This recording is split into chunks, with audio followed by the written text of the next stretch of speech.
সামনে যখন তিনি পেরেশান, ক্লান্ত, পরিশ্রান্ত থাকতেন, তখন তিনি কি করতেন? ইযা কানা রাসূল সাল্লাল্লাহু আলাইহি ওয়াসাল্লাম ইযা হাসাবাহু আমরুন সাল্লাহ, যখন তিনি পেরেশানির মধ্যে থাকতেন, একটু চিন্তার মধ্যে থাকতেন, আজকে আগামীকাল আমরা যুদ্ধে যেতে হবে, আজকে নতুন একটা কর্মসূচি এসেছে, তখন তিনি কি করতেন? মহান রবের দরবারে নামাজে দাঁড়িয়ে যেতেন। সুবহানাল্লাহ। এইটা হচ্ছে গড সেন্ট্রিক মাইন্ডসেট। তারপর আসুন আমরা হিজরতের ঘটনা যদি দেখি, মক্কা ছেড়ে যখন কাফেরদের অত্যাচার স্টিমগুলোর যখন চালানো হয়েছিল, আল্লাহ পাকের আদেশে তিনি মক্কা ছেড়ে মদিনাতে রওনা দিয়েছেন। এমন সময় এক পা গুহায়, হেরা গুহায় অবস্থান করছেন। আবু বকর সিদ্দিক রাদিয়াল্লাহু তাআলা বলেন, ইয়া রাসূলুল্লাহ, আমরা তো দুইজন, আমরা আর কেউ নেই, কাফেররা তো অনেক দেখাচ্ছে, যদি জানতে পারে আমাদেরকে মেরে ফেলবে। ইয হুমা ফিল গার ইয ইয়াকুলু লিসাহিবিহি লা তাহজান ইন্নাল্লাহা মা'ানা। হে আবু বকর, তুমি চিন্তা করো না, আমাদের সাথে আল্লাহ আছেন। সুবহানাল্লাহ। দেখছেন সব সময় কি করতেন? আল্লাহকে ফিল করতেন, আল্লাহকে অভিভাবক হিসেবে মনে করতেন।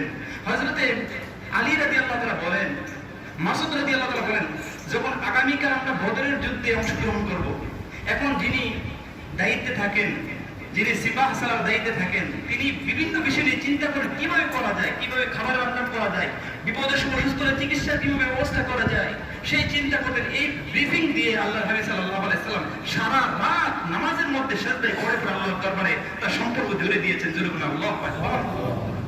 হযরতে আলী রাদিয়াল্লাহু তাআলা বলেন, আমরা সারা রাত ঘুমিয়েছিলাম, বিশ্বনবী সাল্লাল্লাহু আলাইহি সাল্লাম ঘুমাননি, শুধু সকল সৈনিকদের চিন্তাই ছিলেন।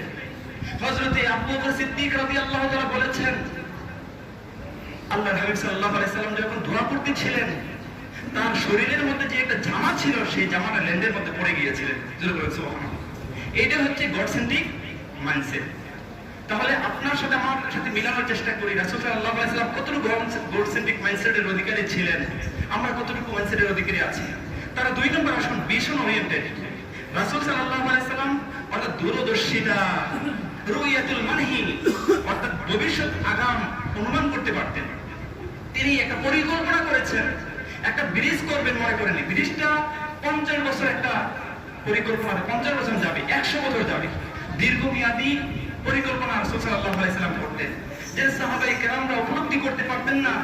তেমনি ভাবে আল্লাহর হাবিব সাল্লাল্লাহু আলাইহি সাল্লাম একটি স্বপ্ন দেখলেন, লাকাদ সাদাকাল্লাহু রাসূলাহু রুইয়া বিল হাক্কি লাতাদখুলুন্নাল মাসজিদাল হারাম ইনশাআল্লাহু আমিনিন। রাসূল সাল্লাল্লাহু স্বপ্নে দেখলেন যে আমি মক্কায় গিয়েছি, সাহাবায়ে কেরামকে নিয়ে উমরা করার জন্য গিয়েছি। নবীদের স্বপ্নটা কিন্তু স্বপ্ন নয়, নবীদের